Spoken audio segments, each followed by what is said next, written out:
Esta Muchas gracias conferencia comenzará a grabarse.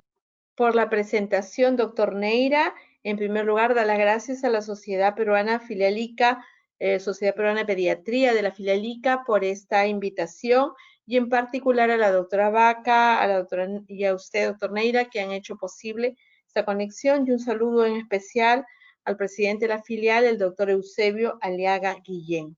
Entonces, vamos a comenzar en estos momentos a hablar sobre este tema que me han convocado, que es lactancia materna en tiempos de COVID-19.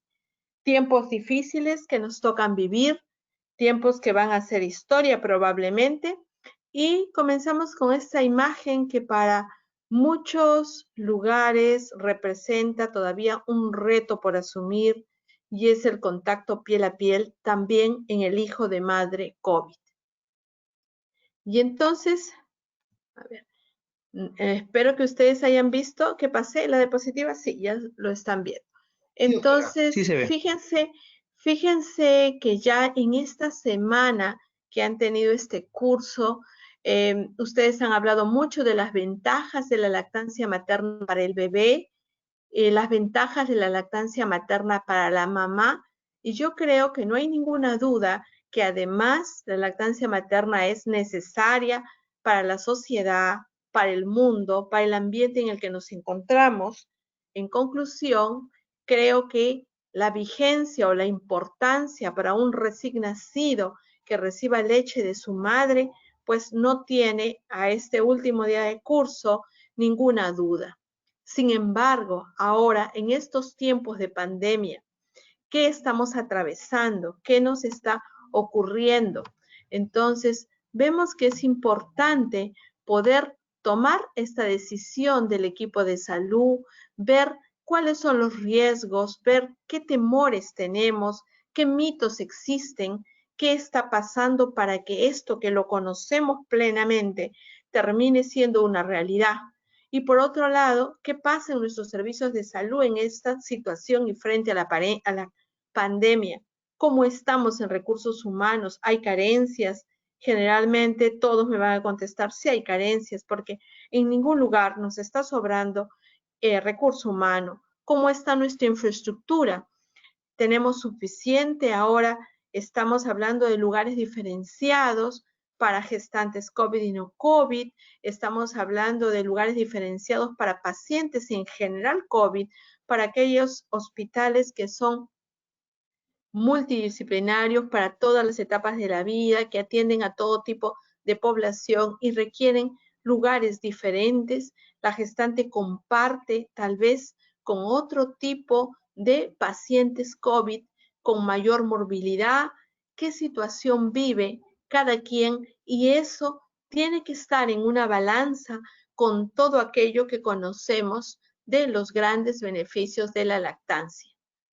A ver qué me ha salido acá. Entonces, ¿cómo?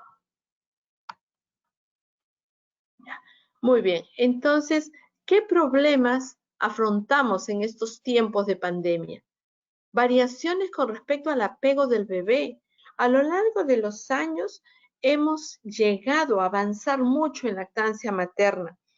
Entonces, casi todas las instituciones de salud estamos o ya somos certificados como hospitales amigos de madre y el niño, estamos camino a, pero ya hay un convencimiento muy importante de qué es lo necesario para el bebé, que la importancia de la piel con piel, del corte oportuno del cordón, del inicio de la lactancia en la primera hora de vida, de la no separación, de las unidades con cuidado centrado en familia, y que la familia, la mamá, el papá no son visita, ellos son los padres del niño y debemos aprender a trabajar con nuestros pacientes y sus papás ahí en nuestras unidades, acomodándonos porque a todos nos falta espacio, pero todo eso que se había ganado ahora en tiempo de pandemia, ¿qué pasó?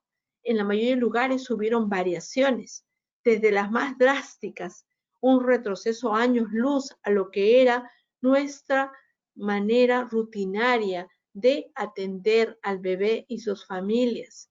¿Qué pasó con nosotros, trabajadores de salud?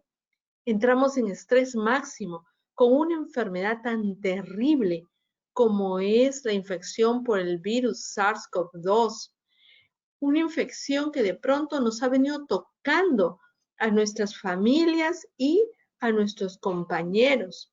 Tenemos profesionales de la salud y no profesionales también que ya no están con nosotros y ya no son más nuestros compañeros. Y hay quien podría decir, es que se infectaron en el micro, en el tren, en el mercado, etcétera, como quieras, o tal vez en nuestras instituciones, o tal vez porque no tenían una adecuada protección. No sabemos, lo cierto es que no están. Y esto genera estrés y pánico. Entonces, ahora, por ejemplo, para mi hospital estamos a 4 meses de pandemia porque nuestro primer caso llegó el 6 de abril. Pero para algunas instituciones todavía esto es 1 mes, 2 meses, así como para otras de repente ya es el 5.º mes. Y entonces vamos aprendiendo a manejar, aprendiendo a tranquilizarnos y aprendiendo a vivir en esta situación de pandemia. Indudablemente, las consecuencias del exceso de separación nos van a pasar la factura. Ahorita todavía no vemos o vemos cosas muy puntuales y reparables. Pero ¿qué va a pasar de aquí a unos años? ¿Qué diferencias vamos a poder encontrar y analizar? Porque indudablemente el no hacer contacto piel a piel, el separar y que los papás no estén cerca, va a generar una factura muy seria. Y entonces, cuando nos vamos entrando a la pandemia, vemos que la transmisión de este virus es fundamentalmente por las conjuntivas ocular, por la mucosa nasofaringea. Y entonces esto es para todas las etapas de la vida, inclusive para el neonato. O sea, el neonato podrá infectarse de sus cuidadores, podrá infectarse de su familia y podrá infectarse también de su mamá, si es que no tiene los cuidados necesarios. Con respecto a la transmisión intraútero, que hay muchas publicaciones que no la encontraron. Ya hace poco salió la publicación de Vivanti que ya demuestra la transmisión intraútero con todo lo que se requiere. Y de pronto no es que nunca hubo, sino que también es un poco difícil poder asegurar esto porque para ello debo haber hecho no solamente la demostración de mamá infectada con PCR molecular, sino también la infección del bebé con PCR molecular y además la presencia del virus en placenta, en líquido amniótico, en vagina y en heces del bebé e idealmente en sangre. Solo cuando tendría todo eso, podría decir categóricamente, este es un caso de transmisión intraútero. Y sabemos perfectamente que en nuestras realidades, con la hostas, a veces llegamos a saber que hay test serológico o prueba una de ellas, nada más molecular positiva. Y todo el resto, pues lo suponemos, pero no lo podemos demostrar. Entonces, ya hay la demostración y por supuesto también hay la mayoría de casos en la etapa neonatal hasta ahora son por una transmisión transversal, o sea, de familiares cercanos, de tal vez mamá también o de sus cuidadores. Por supuesto, un rol muy importante de los fomites, todas las sustancias, todas las zonas, los plásticos, las mesas, las historias, todo, y que luego toco y voy a poder contaminar mis mucosas y poder inocular el virus a uno mismo o a las personas que cuidamos, en estos casos a nuestros pacientes. Cuando hablamos de huéspedes susceptibles, es muy conocido que el adulto mayor de 65 años o las personas con comorbilidades cardíacas, metabólicas, etcétera, asma, cáncer, son aquellas personas más susceptibles. Sin embargo, sabemos que la embarazada no es un estado inmunológico completamente igual que el adulto promedio. Una señora de 30 años embarazada no tiene un estado inmunológico igual que una mujer de 30 años no embarazada. Por ende, también entra dentro del huésped susceptible. En cuanto al bebé, el bebé sabemos que viene con un estado inmunológico un tanto inmaduro y si es un prematuro, mayor aún. Por ende, también es un huésped susceptible. Ya vamos a ir viendo qué cosas puede tener para defenderse o qué cosas lo pueden hacer diferente a un señor de 65 años y por qué no se enferman tanto. Pero este virus, este coronavirus con sus espigas, como podemos ver acá en estos dibujitos que está ingresando a la célula, para lo cual requiere un receptor el receptor de la enzima convertidora de angiotensina tipo 2, logra unirse e ingresar a la célula, que puede ser una célula alveolar, si es que tiene alveolos. Recordemos que los neonatos recién diferencian alveolos luego de la semana 36 y que si nació un bebito a la 34 lo que tiene es un sáculo. Bueno, hay menor cantidad entonces de receptores de estos tipo ECA2, por ende el ingreso va a ser menor en una situación normal. Igual, el neonato tiene menor expresión de estos anticuerpos en relación a ese adulto de 60 años. Este virus va a ingresar, va a hacer su desensamblaje, su transcripción, su ingreso al núcleo de la propia célula, la multiplicación de su ARN, la liberación y almacenaje en los Golgi y el nuevo ensamblaje y la nueva liberación.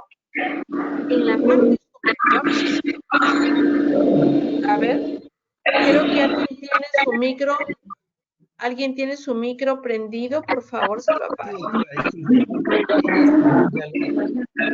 ¿Tenemos mucha interferencia? ¿Ahora mejor? Creo que mejor. Entonces, aquí en la parte superior derecha tenemos este prototipo del virus, en el que además de sus proteínas más conocidas e importantes y la polimerasa que caracteriza, tenemos un axón con una estructura proteica importantísima porque garantiza el control de calidad del virus, o sea, garantiza que tenga copias perfectas y de esa manera mantener sus características de letalidad, de capacidad de producción, etc. En el ángulo inferior derecho vemos la microscopía electrónica de una imagen pulmonar en un corte, cómo va llenando y cómo va ocupando el espacio alveolar. Aquí abajo de la diapositiva van a ver ustedes la fuente, y esto es del Nature, y está la publicación del 2020 y etcétera, y el DOI donde van a poder encontrar. Y entonces, este virus, así descrito, nos presenta las dos respuestas conocidas en todo lo que va de la pandemia. La respuesta básicamente citoquímica o tormenta citoquímica y la respuesta trombótica. La primera, caracterizada por proliferación incontrolada de las células T, por activación excesiva de macrófagos, hipersecreción de citoquinas proinflamatorias, interleuquina 1B, 6 en particular, interferón, estimulación de factor de necrosis tumoral tipo alfa, etc. Y esto como común denominador o manera indirecta de demostrarlo, la elevación de ferritina a la hora que queremos hacer un diagnóstico y nosotros no podemos dosar comúnmente interleuquinas ni factor de necrosis tumoral, eso es para una investigación, pero indirectamente al encontrar una ferritina muy elevada podemos decir estamos en plena tormenta citoquímica.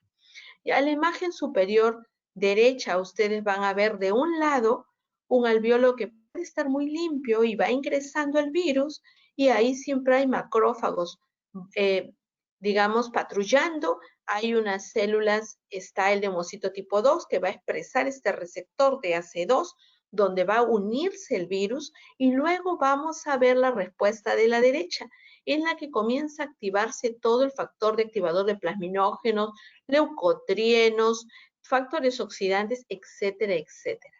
Esto que pasa así en ese señor de 65 años, en el neonato no va a despertar tan rápido y tan fuerte si es un niño a término, feliz, con la estructura alveolar, porque su expresión de estos receptores no es tan alta como la del adulto.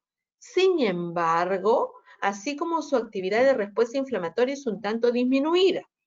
Y si es prematuro, aún más, porque los sáculos tienen menor expresión de estos receptores en estos neumocitos tipo 2. Sin embargo, ¿qué tiene en contra el neonato? Tiene en contra la facilidad de hacer colapso alveolar. Y si es prematuro, aún más. el diámetro o el radio de este alvéolo sáculo va a ser menor en la etapa neonatal y en el prematuro que en un adulto de 65 años. O sea, con menor respuesta inflamatoria que un adulto, ya se tapona, ya se cierra, ya se colapsa. Lo que en las tomografías en los adultos se ve como las membranas hialinas, en los neonatos todos estamos acostumbrados a ver porque sí hay membranas hialinas, por falta de surfactante y que lleva al colapso alveolar. Acá también va a poder presentarse esta figura. Y ojo, a veces le decimos, esta no es una enfermedad de neonatos y los neonatos no se van a enfermar por esto. Pero ojo, no todos. Pero ¿y qué pasa con los displásicos? ¿Y qué pasa con los retardos de crecimiento intrauterino? ¿Y qué pasa a los que tuvieron permanencia de oxígeno? Entonces, esos pulmones, aún prematuros, están acostumbrados a desarrollar respuesta inflamatoria. Y esos pulmones y esos neumocitos tienen mayor expresión de receptores AC2 que recién nacido a término feliz sin factores de riesgo maternos. Entonces, la respuesta neonatal no siempre va a ser idéntica, dependerá del caso. Por otro lado, tenemos la respuesta trombótica, con activación de todo lo que representa la trombina, episodios trombóticos, isquemias periféricas, tromboembolismo pulmonar, coagulación intravascular diseminada, microtrombos, que de una manera grosera, bueno, ahí tal vez tenemos un poquito más de herramientas porque podemos hacer el perfil de coagulación, podemos ver el dímero D, etcétera. ¿Qué pasa en el neonato común? En el neonato a término común no es tanta la respuesta, entonces no vemos los microtrombos que pueden verse en otras etapas de la vida. Pero, ¿qué sucede con ese hijo de madre preeclámptica? Ese niño, sí, ustedes saben que muchas veces a término le pedimos su perfil de coagulación y ya está alterado. Y ya despertó cascada de coagulación. Y ya tiene respuesta inflamatoria de índole trombótica instaurada por efecto de la patología materna. Entonces, yo no puedo decir todos los neonatos no tienen riesgo, a todos los neonatos no le va a dar COVID. No. Aquellos neonatos de riesgo y poblaciones tendrán una respuesta más que la otra. Muy bien. Entonces, ¿qué más vemos? A ver, sí, ya pasó.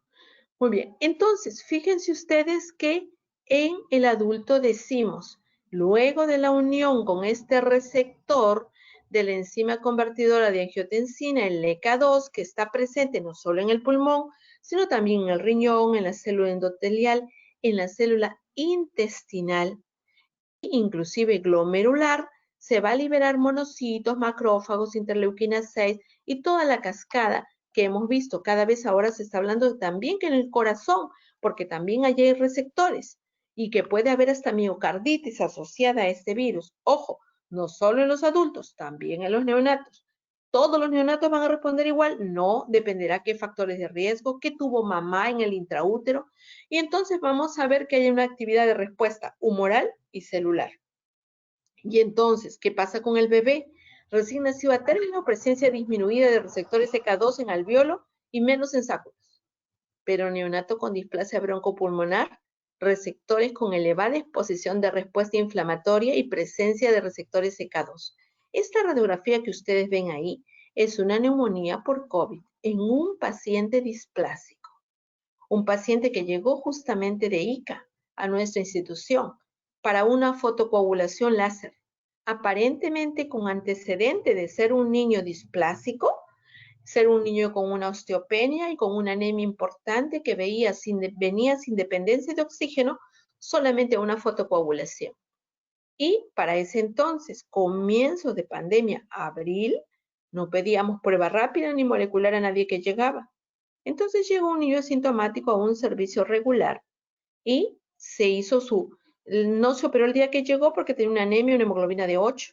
Se transfundió, se preparó, llegó un viernes, lunes entró a sala de operaciones y salió de sala sin salir del ventilador. Usualmente con una fotocoagulación salen despiertos y sin ventilador, pero este bebé no, pese a que tenía más de 50 días.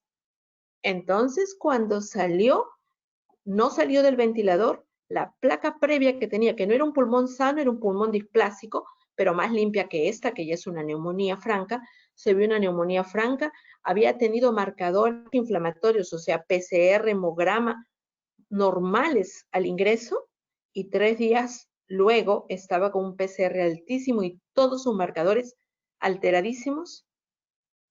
Creo que el 8 es que lo operan y se pone muy mal, en 2 días más fallece. Dada la coyuntura y la época, se decide hacer sus pruebas para descarte de COVID y sale positivo. Después encontramos que la mamá también era positiva. Es el único niño que hasta ahora ha fallecido con COVID con nosotros. Y entonces, ¿qué pasó en este caso? Este no era un pulmón normal. Este era un pulmón con displasia broncopulmonar. Entonces, el curso no en todos los neonatos es igual. Ahora, ¿qué se espera más en los neonatos? La presencia de receptores CK2 no solamente están en el pulmón, hay intestinales, renales y en menor expresión endotelial, a menos que sea hijo de madre preeclámptica. Entonces, se habla de que para la etapa neonatal el mayor punto de riesgo sea el ingreso intestinal. Aparentemente es donde va a estar mayor expresión de estos receptores. Y recuerden, ¿quién me puede proteger del punto de vista intestinal? Algo que conocemos como la sangre blanca, con componentes inigualables de protección intestinal. Y ya nos vamos entrando en lo que viene a ser la lactancia materna estricta en esta época de pandemia, si logro avanzar la diapositiva. ¿Qué me sale? Cuando pongo el Enter, sí. Quiero abandonar la reunión. No, doctora, con el No mouse puedo. lo mueve a un ladito y no. Ya, ahora sí avancé, ¿no? A Ya, ver, ya lo vieron ustedes. Muy bien. Entonces, fíjense, al lado izquierdo vemos qué hace este virus. Y entonces, ¿qué hace este virus? Este virus se une a estos receptores, me da respuesta citoquímica donde la reina de las citoquinas más elevadas, interleuquina 6, pero también factor de necrosis tumoral, interferón, respuesta celular, macrófagos, altamente elevada. Respuesta trombótica, que también va a alterarse, que ya hemos dicho, sistema de coagulación alto, activación de complemento, formación de microtrombos. Y entonces, ¿qué tengo para contrarrestar esto? Si he dicho que al final el neonato, como cualquier otro grupo etario, tal vez no igualito que el adulto que se va al mercado, pero también puede contagiarse. Entonces, ¿qué voy a tener? Miren, ¿qué tenemos? Veamos esta publicación de Ogandole, que es Actividades anticomplemento del humano en la leche materna. Esta no es una publicación reciente. Esta está en el Inflammation Research y no es nuevita. Esta es una publicación antigua, pero en la que, en conclusión, ahí está el DOI también porque está libre para poderla encontrar, nos habla de que en la leche materna tenemos sustancias anticomplemento que previenen el daño tisular inflamatorio detonado por algún germen y controla el sistema de proteínas de complemento. O sea, al final, cuando este virus, este coronavirus o este SARS-CoV-2 ingresa a nuestro cuerpo, lo que más mata o complica es cómo nos defendemos. La respuesta citoquímica no es solamente más que cómo me respondo y cómo me trato de defender. Lo mismo hace la respuesta trombótica, pero estas son respuestas tan grandes y tan exageradas que nos llevan a la muerte. Entonces, si este virus entra por vía intestinal y yo tengo alguna sustancia que regula mi respuesta tisular inflamatoria y que bloquea mi sistema de complemento que va a activar luego la respuesta inflamatoria trombótica y citoquímica, entonces me voy a poder permitir controlar mi grado de respuesta. Otra publicación también como esta de Cholet Hinton, en la que me habla de cómo es la expresión citoquímica inflamatoria y qué tan dinámica es en cuanto al perfil citoquímico en la leche materna. Sabemos que el recién nacido en la etapa inicial, en los primeros días y primeros meses, tiene un sistema de respuesta inflamatoria un tanto inmaduro y que de pronto no va a responder a una determinada demanda o contaminación en el medio en que vivimos. Y entonces, ¿cómo no se mueren todos? Entonces es que en la leche materna hay sustancias citoquímicas inflamatorias que permiten activar la defensa celular y humoral para defendernos. Entonces, pero esto es dinámico. No es que siempre el primer día hay tanto de interleuquina 6, de interleuquina 1, de interleuquina 2 No, es que es tan dinámico y variante que en la del prematuro, que requiere mayor nivel de defensa, hay más. Y esto está sobre todo el primer mes de vida y es altísimo. ¿Cómo puede ayudarle a defenderse? Y cómo otras moléculas, aparte de las citoquinas, también están más elevadas y permiten la defensa en diferentes zonas. En la zona respiratoria, porque hay paso vía linfática y producción en determinadas áreas, y también, sobre todo, intestinal. Ya habrán escuchado todo esto de las ventajas, todo esto de los componentes de leche materna, del paso y la unión del componente linfoideo intestinal y el viaje hacia la glándula mamaria y cómo es que esto funciona y se va interrelacionando. Entonces, permite que el niño pueda responder y pueda dar un ataque y respuesta. Hay más de 80 citoquinas conocidas que activan la respuesta celular y la producción de moléculas de defensa.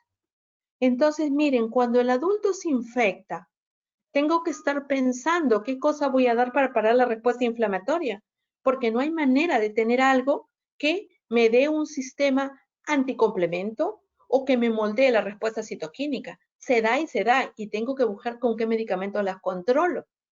Luego tengo una activación de complemento y de respuesta de cascada y coagulación. Y tampoco no tengo cómo comprobarlo. Tengo que tomar sustancias, heparina, enoxiparina, qué sé yo, todo lo que se trata de ayudar para detener las respuestas propias. Pero en etapa neonatal, que dicho sea paso, no es que ninguno se infecta, sino que tenemos cómo poder modular, no por sí propio, sino que viene justamente con la leche materna. Entonces, esto y la producción de estas sustancias y el moldeo y la dinámica está completamente demostrada hace años. Y entonces vamos a ver, si logro avanzar, ya. A ver si pasen ustedes, ya pasó. Muy bien, entonces, mientras que en el tratamiento, ¿no? Ya instalar tormenta citoquímica, se está viendo que vamos a usar antiinflamatorios, corticoides, que antes se hablaba de que pulsos de corticoides, ahora ya no tanto, que dexametasona, qué sé yo, que antivirales, que tocilizumab para controlar el nivel de defensa celular. Bueno, nada de eso está demostrado en neonatos ni nada está indicado usarlo, ¿no? Sin embargo, ¿qué puedo sí usar? ¿Qué tengo a la mano? Alguna sustancia que me va a hacer un balance adecuado de proteínas que me van a regular la respuesta inflamatoria o que tengan anticuerpos específicos contra el coronavirus, interleuquinas moduladoras que le permitan defenderse del invasor. Deberíamos, y esto probablemente va a salir pronto porque ya están estudiando diferencias de sustancias proinflamatorias y antiinflamatorias específicas en leche materna de madres COVID y de madres no COVID. Indudablemente, para poder hacer este estudio, tendría que tener toda una metodología y infraestructura para poder determinar en leche materna cuánto hay de interleuquina, de las tantas proteínas, miren, hay 80, tal vez escoger un pool de 50, 60, solo para eso, pero hay una serie de sustancias, las proteínas anticomplemento, etcétera, etcétera, para poder establecer cuáles son las diferencias entre mamá COVID y mamá no COVID.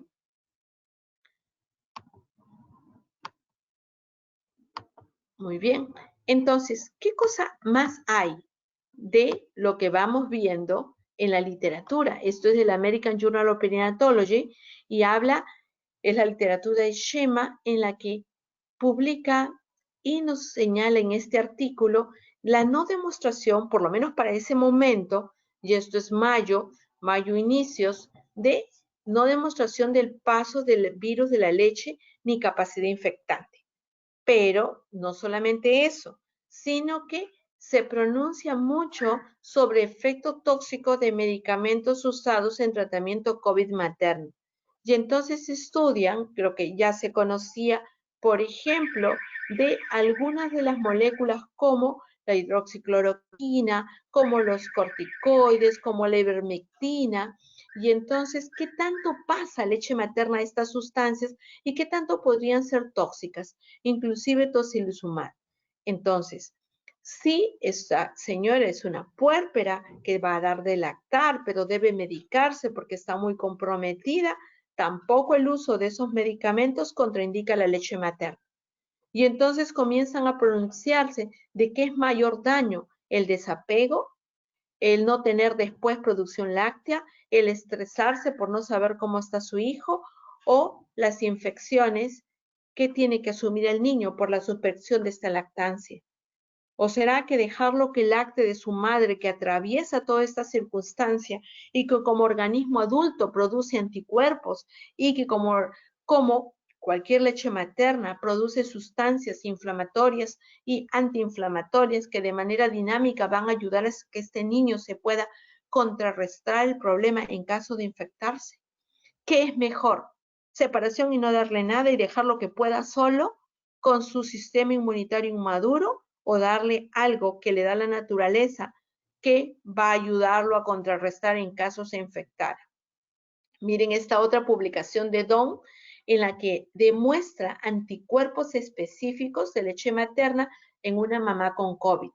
Y esta es una mamá de 33 años con neumonía, con un componente de un poco más del 50% con signología clásica de COVID, que no voy a detallar ahora, que encuentran en leche materna IgG y IgA específica. El bebé nace asintomático, con IgG elevados, el PCR en tiempo real es negativo en este bebé y recibe leche de mamá que tiene anticuerpos específicos con este virus. Miren, no se contagió este bebé intraútero, solo mamá le pasó los anticuerpos. Pero si la mamá tiene esta neumonía y un cuadro clínico, alguien podría decir, oye, sepáralo, porque lo va a contagiar al bebé de manera transversal y no estaría en falso. Pero, la leche de esta madre tiene estos anticuerpos contra este virus. ¿Será que si llega a contagiarse o recibir alguna partícula viral, pues tiene cómo contrarrestarlo? Entonces, este niño recibe leche materna en la etapa crítica de la madre no, y luego sí, pero en todo momento recibe leche materna, nunca llega a hacer signología ni positiviza su PCR, o sea, no llega a contagiarse, ¿no?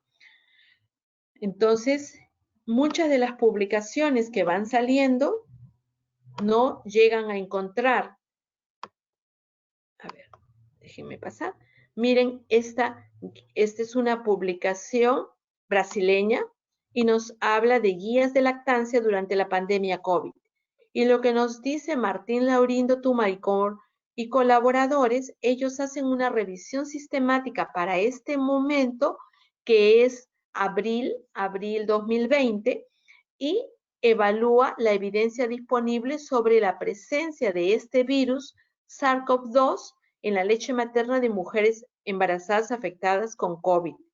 Él compila 8 estudios. Estos 8 estudios analizaron si encuentran este virus, encuentran ARN de este virus en leche materna en 24 mujeres embarazadas con COVID durante el tercer trimestre del embarazo.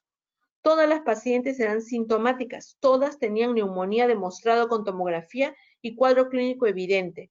El 91.7% nacieron sus bebés por cesárea. Solo 2 fueron niños menores de 2,5 kilos. Las muestras biológicas fueron recogidas inmediatamente después del parto, de la vía superior, de los recién nacidos, de los tejidos placentarios, de la leche. Ninguna muestra de la leche fue positiva para el virus, ¿no? Y para ese momento, pues no había evidencia de paso o de encontrar proteínas virales en leche materna. Entonces recomiendan, por supuesto, se pronuncian en no suspender la lactancia materna. Y aunque esta imagen no se ve muy clara, están los 8 estudios, el número de pacientes de cada una, las edades de las madres que oscilaban entre 25 años y 34 años y la signología que estas señoras tenían y los diagnósticos que todas tenían neumonía, todas tuvieron hijos vivos, en general todas fueron, hubieron 2 casos de prematuros, uno de 34 y uno de 36, y el resto fueron niños a términos y 91% fueron cesáreas, solo hubo 2 partos vaginales en esta serie. Ningún niño se contagió y ninguna leche materna estaba con proteínas virales o dio positivo. Entonces, y yo no he traído esas publicaciones porque nos podríamos quedar casi toda la noche porque hay muchas publicaciones que van saliendo ya de etapa neonatal o de lactantes menores y en ninguno de todos los otros, les he traído algunos, pero en los otros no encuentran, excepto este estudio de Broch. Broch hace una publicación en el Lancet y la hace para el 21 de mayo. Y entonces él habla de 2 mujeres, y hace esto solo hecho en 2 mujeres, que compartieron la habitación y estuvieron durmiendo con sus bebés, y entonces en el primer caso, en ambos casos los niños reingresan, y en el primer caso el niño hace signología respiratoria en el día 8 y cuando recién nace es PCR negativo y el día 8 se positiviza, hace signología respiratoria que más o menos dura una semana, que depende de oxígeno solo en fase 1 y luego se recupera siendo un niño a término. Analizan la leche materna y no encuentran el virus. El segundo caso es un caso que también estuvo con su mamá alojado después del nacimiento, se fue de alta el 4 días asintomático y con PCR en el bebé negativo y que reingresa el niño en los 11 días. Se estudió la leche materna de este bebé y de las 6 muestras que tomaron, 4 encontraron proteína viral en la presencia de esta leche materna. Este bebé hizo ictericia, hizo problema respiratorio, requirió fase 1 de oxígeno, permaneció hospitalizado, permaneció hospitalizado unos 11 días y luego salió, y la leche al momento del alta en las muestras tomadas fue negativa. Ahora, el hecho de haber encontrado proteína viral no demuestra capacidad infectante. Acá no puede demostrarse que ha habido una transmisión por leche materna. Puede haber sido una transmisión transversal, porque de pronto mamá no tuvo los cuidados con el uso de la mascarilla y etcétera. Pero este es el único trabajo de Broch en el que da en una sola mamá la presencia de partículas virales que no demuestran capacidad infectante. Todas las otras publicaciones que son, no pues tantísimas, pero las que existen, que por lo menos estudiaron leche materna, en promedio 37 de las que conocemos, en ninguna encontraron presencia de proteínas virales.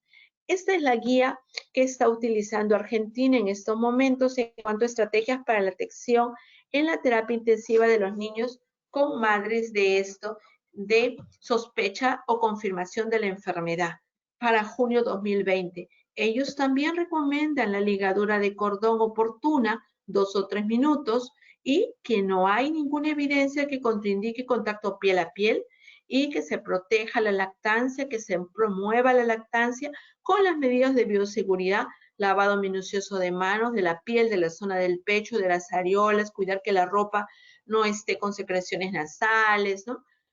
Entonces, cuidar la colocación estricta de la mascarilla, que para ellos es el barbijo quirúrgico, pero no prohíben la lactancia por ser una mamá COVID, ¿no? OPS, OMS y muchas de las organizaciones también nos hablan de que la lactancia materna está demostrado que protege de morbilidad y de muerte en periodo neonatal y la infancia. Y tiene un efecto protector fuerte contra enfermedades infecciosas. Si esto está demostrado desde hace muchísimos años, coronavirus es una enfermedad infecciosa. Algunos trabajos hemos visto, nos ayuda de manera dinámica a controlar lo que es respuesta inflamatoria e inclusive bloquear un exceso de respuesta, ¿no? Previene mediante transferencia directa de anticuerpos también, porque la mamá es como un escudo. Ella va a hacer anticuerpos contra esta misma infección y se va a defender y va a compartir la defensa con su bebé. Y tiene una serie de factores antiinfecciosos y la transferencia duradera y de memoria inmunológica que va a permitir que este bebé esté protegido los primeros meses de vida.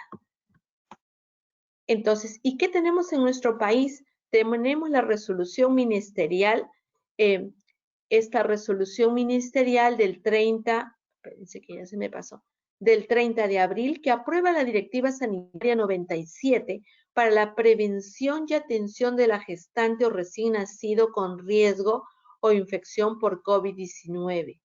Esta resolución que aprueba esta directiva sanitaria tiene un rubro que es el 7.5 que habla de lactancia materna en el contexto COVID y señala algo muy similar que es lo que dice y se pronuncia OPS con respecto a la protección y con respecto a los cuidados de higiene respiratoria que hay que tener, pero que no se contraindica en el contexto de pandemia COVID el hecho de que el niño reciba leche materna.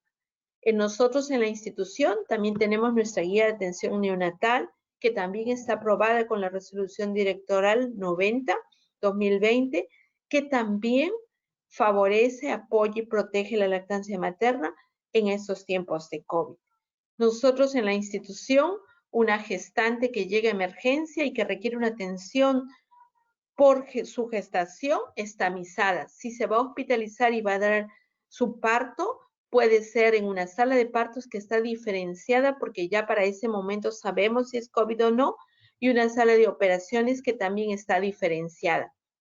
Entonces, si esta gestante es positiva, puede ir a sala de operaciones y ahí en el mismo cubil de la sala de operación tiene su servocuna donde va a hacer la atención inmediata del bebé o el RCP o el manejo del prematuro extremo si es que el niño es sintomático. Y si es en sala de partos, y esta imagen que ustedes ven acá a la izquierda es el sector de las salas de parto que se ha determinado para atender a las mamás COVID, que comenzó siendo una, luego fueron 2, y ahora ya han puesto unas separaciones con unas mamparas porque son 5, porque la cantidad de gestantes que son COVID va en incremento.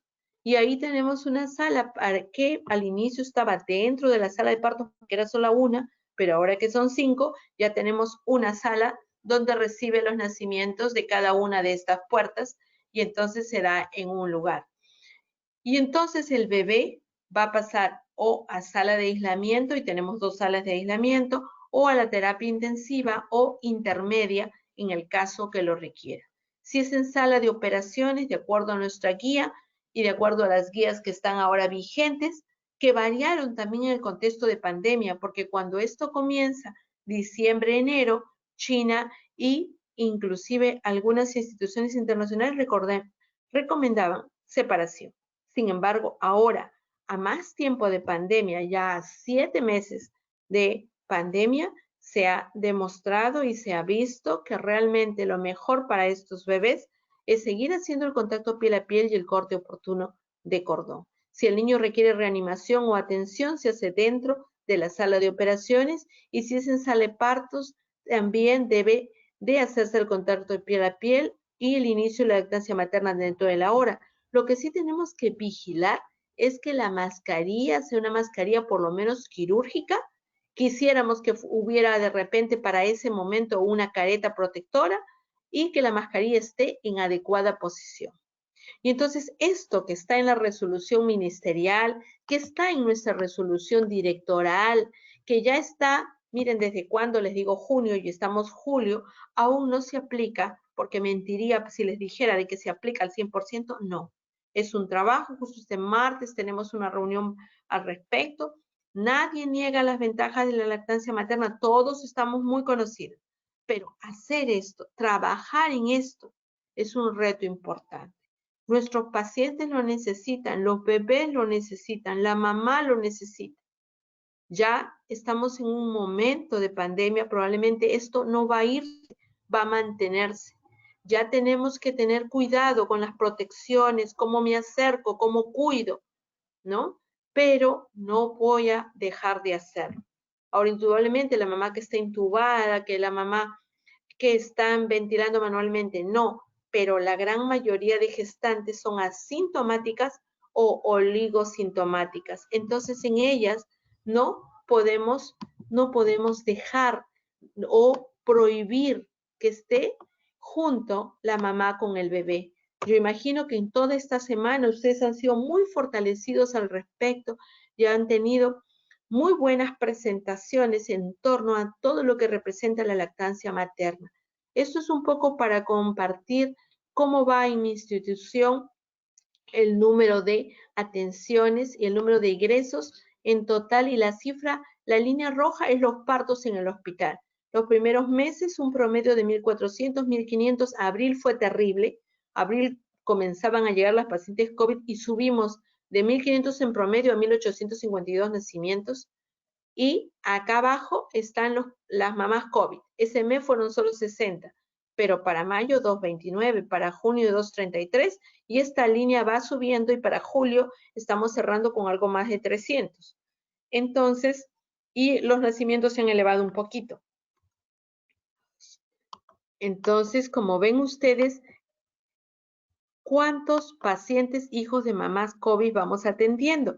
Para abril era solo el 3%, para mayo era el 15%, para junio el 20%, y para julio estamos pasando el 30% de las gestantes que van a dar su parto en la institución.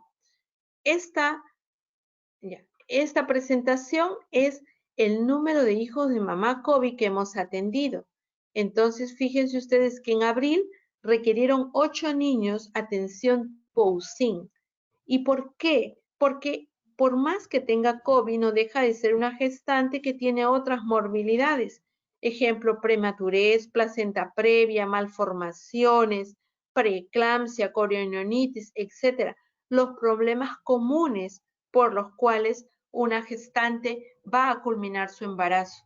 Entonces, así, dentro de estos 8, aquí había un niño con hernia diafragmática, con síndrome de Down y cardiopatía, con prematurez extrema, ¿no? Y tenemos salas de aislamiento, y se llama así porque son sectores diferenciados donde va la puérpera, y a ese mismo sector va su bebé. 78 en este sector. Para mayo ya aumentó el número de casos y abrió otro sector de aislamiento para las gestantes, ¿no? Y entonces ahí todavía no estaban ningún bebé, porque sobre todo iban las gestantes, no las puérperas. Para junio ya era algo compartido, y en total en estos 3 meses hemos atendido 623 hijos de madre COVID. A la fecha nosotros vamos teniendo pacientes positivos, bebés con prueba molecular, de esos 600 y picos, 32. En un primer momento hacíamos prueba rápida a los bebés, y las hicimos desde el 15 de abril que llegaron las pruebas rápidas hasta el 10 de mayo. Luego ya solamente hicimos prueba molecular. Entonces, esta señora, esta mamá que va a una hospitalización diferenciada luego de su parto, como esta mamita, tratamos que esté con su mascarilla, tratamos que esté con su careta, y nuestro personal de salud que va a ese sector está protegido con un EPP4, porque la señora es positiva, está demostrada que es positiva, lleva a su bebé para que tome su leche materna, ¿no? Todos los niños que no están en terapia intensiva, algunos requieren manejo intermedio. Hemos tenido macrosómico con hipoglicemia, hemos tenido madre con LUES que requiere tratamiento, aparte de su coronavirus. Ellos están con terapia intermedia, pero son llevados para que reciban su leche materna. Entonces, sí hay que cuidar la bioseguridad, las manos lavadas, ¿no? Y la ropa limpia, y poder tener a su bebé y poder estar haciendo la lactancia materna. Nos ha costado, y no fue del primer día, también les mentiría, por más que estaba en la guía. Es más, al comienzo no era, y era separación 100%. Pero comenzamos a llamar por teléfono a qué pasaba con estas señoras, y todas tenían serio problema de lactancia. Y entonces comenzamos a decir, qué horror, ¿cómo esto nos puede estar pasando? Y entonces, personal realmente del área de banco de leche que había bajado sus salidas por el tiempo de pandemia, ingresaba a este sector solo y con la única función a trabajar lactancia. Y entonces esto fue factible aún con algunos problemas con quien atiende a la mamá, los que atienden al bebé, etcétera, hasta que esto se va logrando.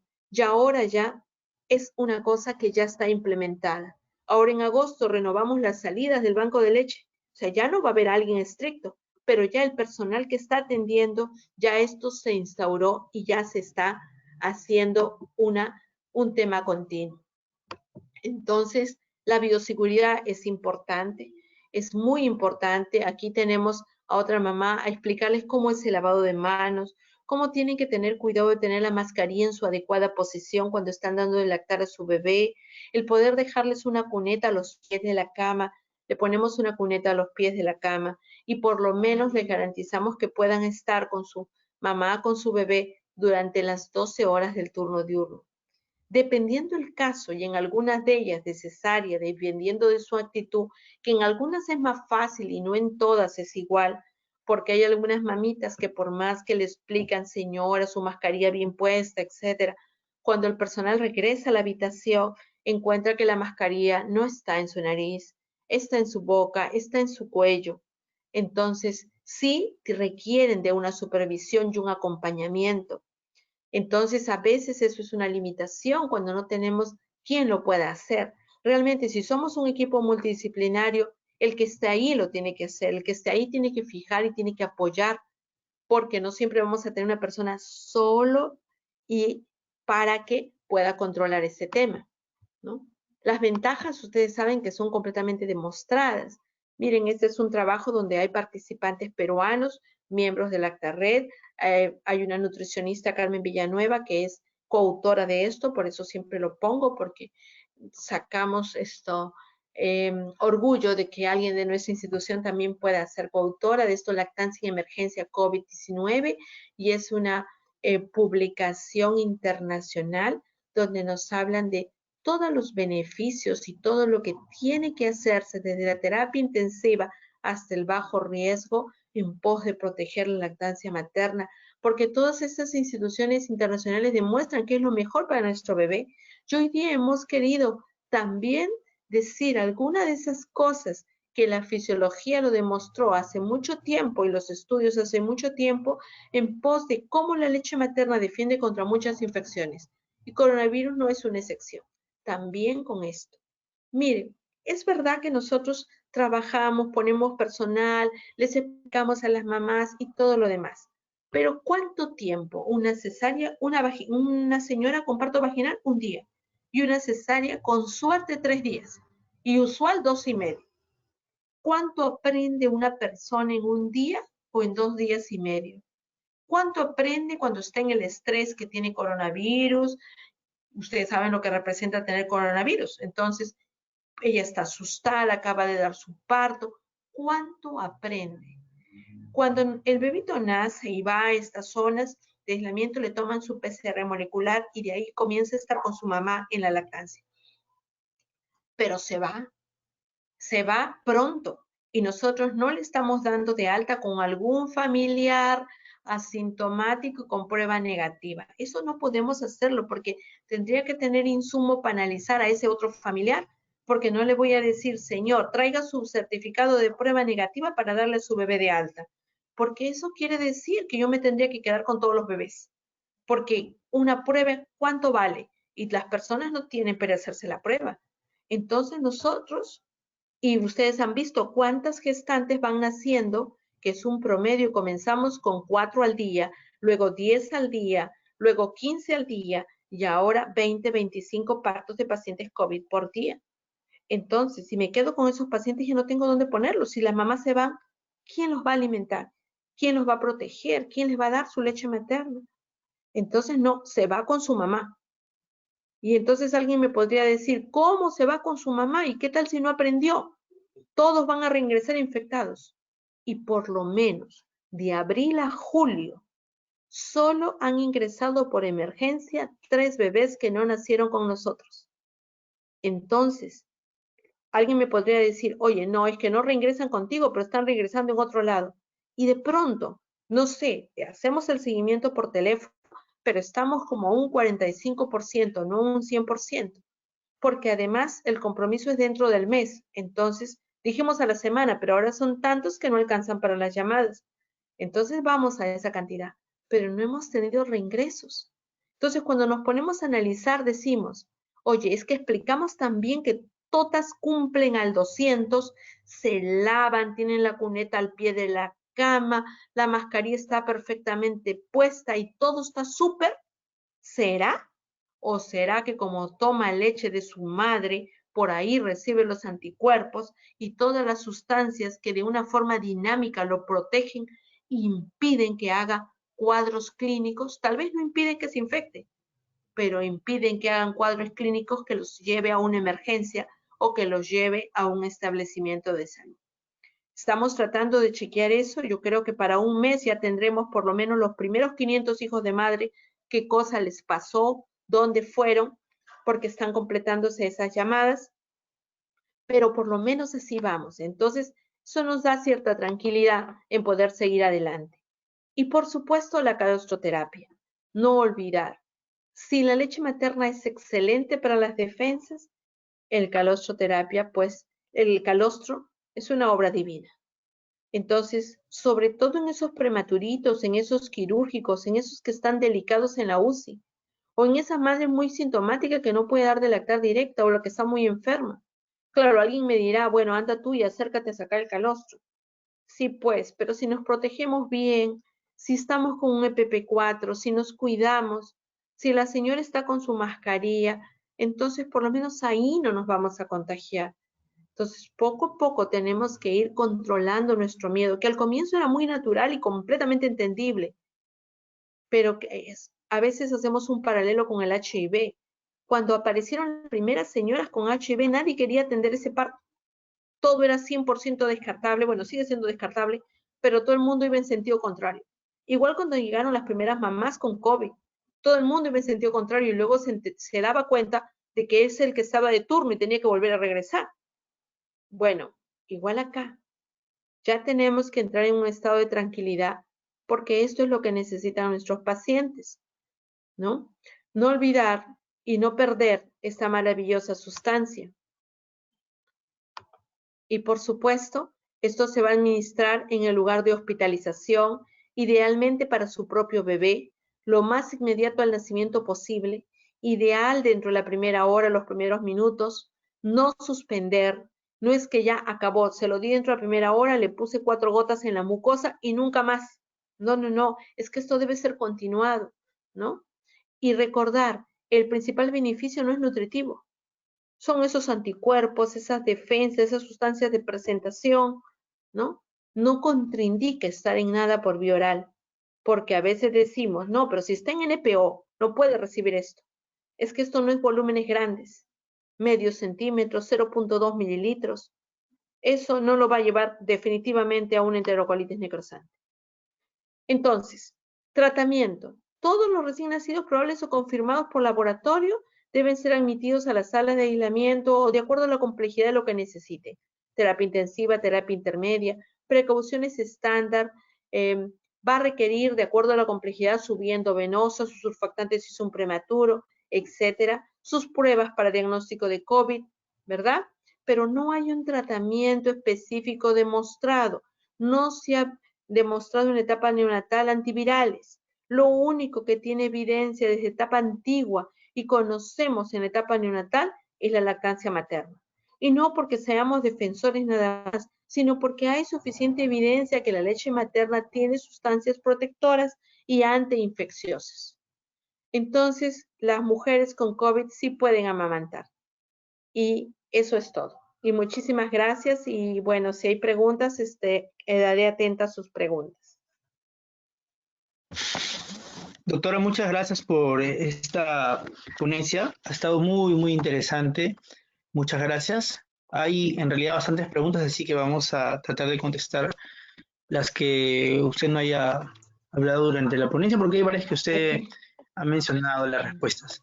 A ver, Ya. vamos a empezar la ponencia sobre, hay una respuesta sobre, una pregunta, disculpe, sobre la vacuna en el neonatito con COVID, ¿no? ¿Qué recomendaciones hay? Ok. Bueno, no era el tema, por eso no toqué esto de la vacuna. Ustedes saben que en la etapa neonatal, nuestro país coloca la vacuna de BCG y la hepatitis B. Con hepatitis B no tuvimos ningún problema.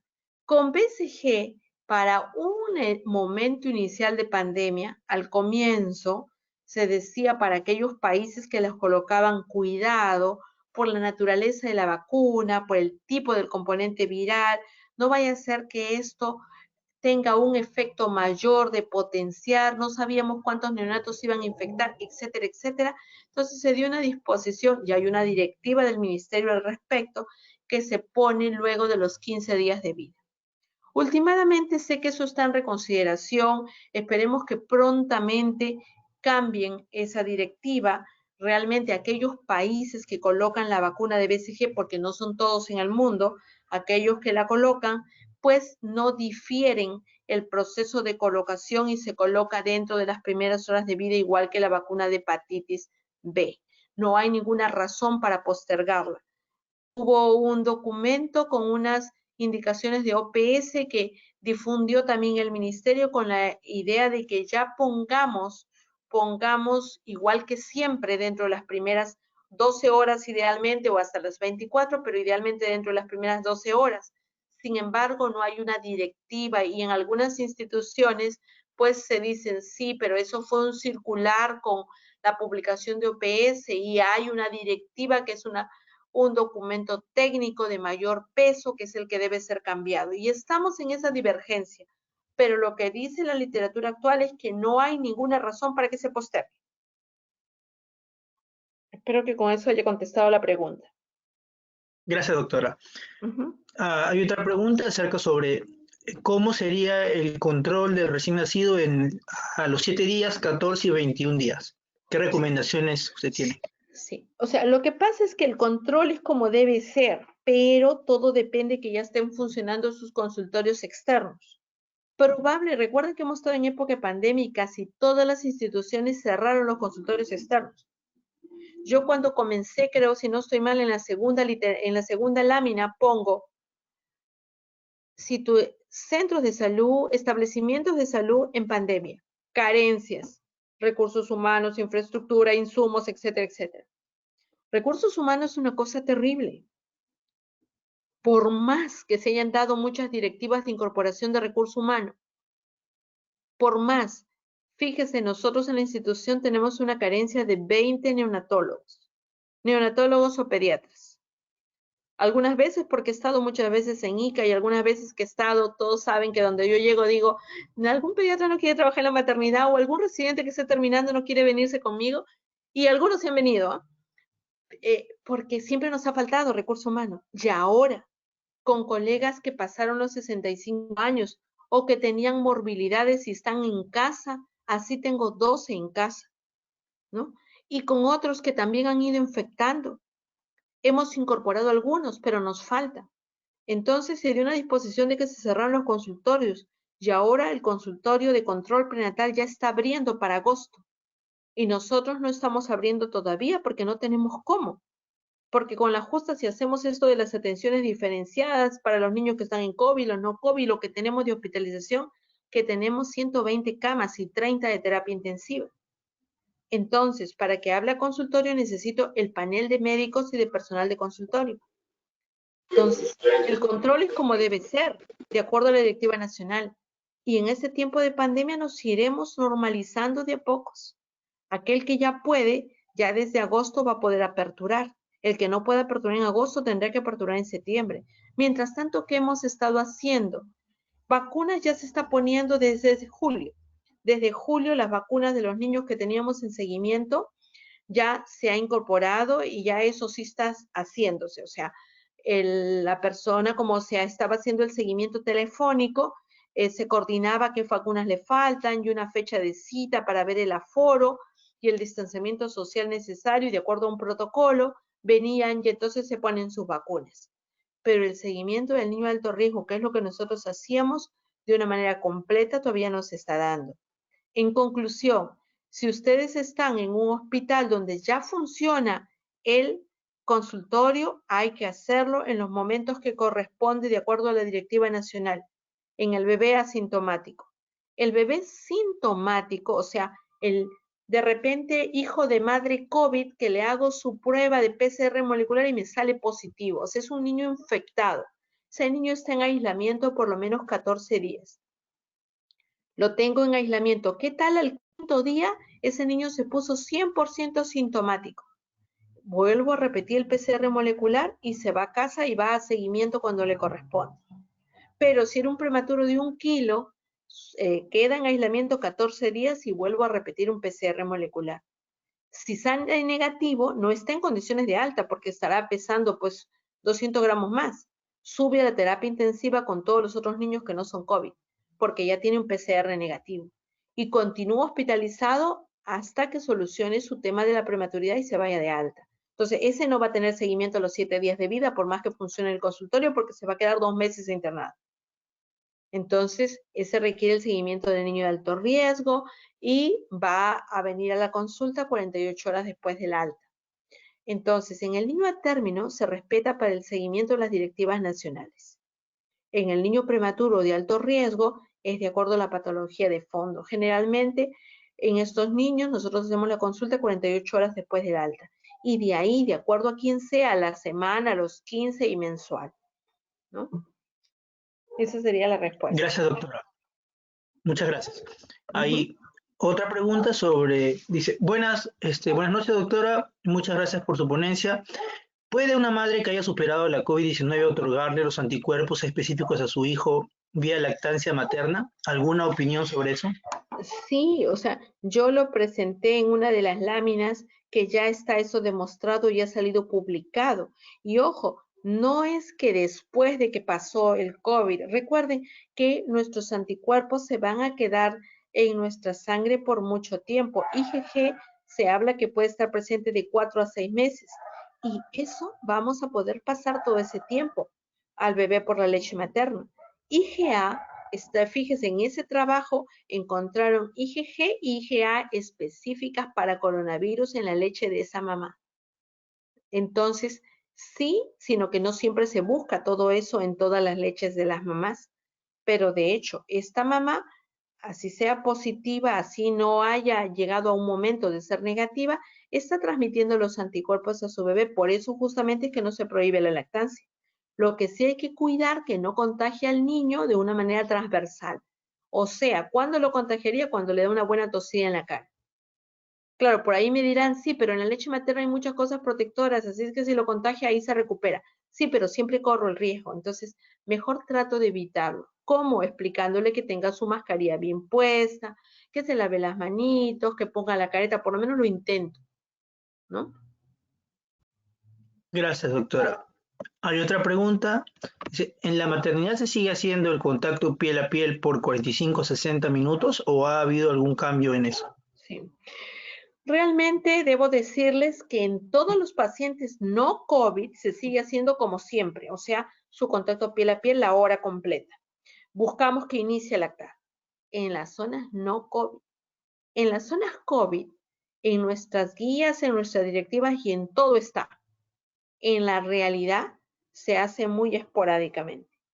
Justo este martes tenemos una reunión con las direcciones, jefaturas y con los miembros del comité de lactancia que trabajan en este tema, porque ya comenzamos agosto y es el mes de la lactancia. ¿Y qué pasó? Fíjense que nosotros, bueno, es una institución que trabajan más de 2,000 trabajadores y ya pasamos los 300 trabajadores infectados. Y uno de los lugares de más gente infectada es Sale Partos. Entonces, tú tienes eso así al frente, ¿no? En que tú dices, la lactancia materna es lo mejor, sí, y lo defiendes y lo defiendes y lo hablas y lo hablas. Perfecto, pero el que está de turno en ese rato tiene miedo de contagiarse, ¿me entienden? Entonces, ¿quién va a iniciar? ¿Quién va a dar el ejemplo? ¿Quién va a decir se puede para llegar a hacerlo normal? ¿Quién es nuestra fortaleza? El comité de lactancia. Por eso esta reunión del martes, aparte de las direcciones y jefaturas, van a ir los miembros del comité. Porque ya hemos articulado que se comienza y se comienza más en forma, porque solo ahora es uno en cuando. Y no porque no esté en el papel o documentado, ¿no? Entonces, yo felicito a quienes ya lo están haciendo de manera regular y no solo de vez en cuando, pero que es difícil. Comenzamos sin que fuera en ningún lado. Ahora puedo decir, ya es en todos los sectores de aislamiento, donde están las mamás separadas de las que no son COVID. Ahí están con sus bebés y están lactando. Costó mucho también. Costó al extremo de que personas que no estaban en la atención entren solo para eso. Ahora que ya es una regularidad, entonces ya eso va a poder caminar sin que tenga que venir alguien a hacer eso. Esperemos que el mismo camino sea con el contacto piel a piel. Listo, doctora. Hay una última pregunta. Dice, por favor, ¿nos podría hablar un poco sobre tamizaje neonatal, si es que se ha visto algo alterado en neonatos COVID? Sí, no, para nada. Ningún tipo de diferencia en relación al coronavirus. Recordemos que la ley del tamizaje nacional nos habla de hipotiroidismo congénito. Hipotiroidismo congénito, o sea, una hipofunción o un problema que se altera o que se genera en un momento muy previo de que nazca el niño, que generalmente es a término. O sea, coronavirus no genera hipotiroidismo, no genera hiperplasia suprarrenal congénita, fibrosis quística ni fenilcetonuria. No tenemos ese dato. Los niños son tamizados, las frecuencias de enfermedad no se han alterado. Estamos en hipotiroidismo 1 sobre 2000 recién nacidos vivos. Para hiperplasia suprarrenal más o menos 1 en 15.000. Para fenilcetonuria 1 en 18, ¿no? Y para fibrosis quística 1 más o menos en 3.000. Y no variación con respecto al coronavirus. Muchas gracias, doctora. Creo que ya todas las dudas han sido despejadas. Nuevamente, gracias por su participación.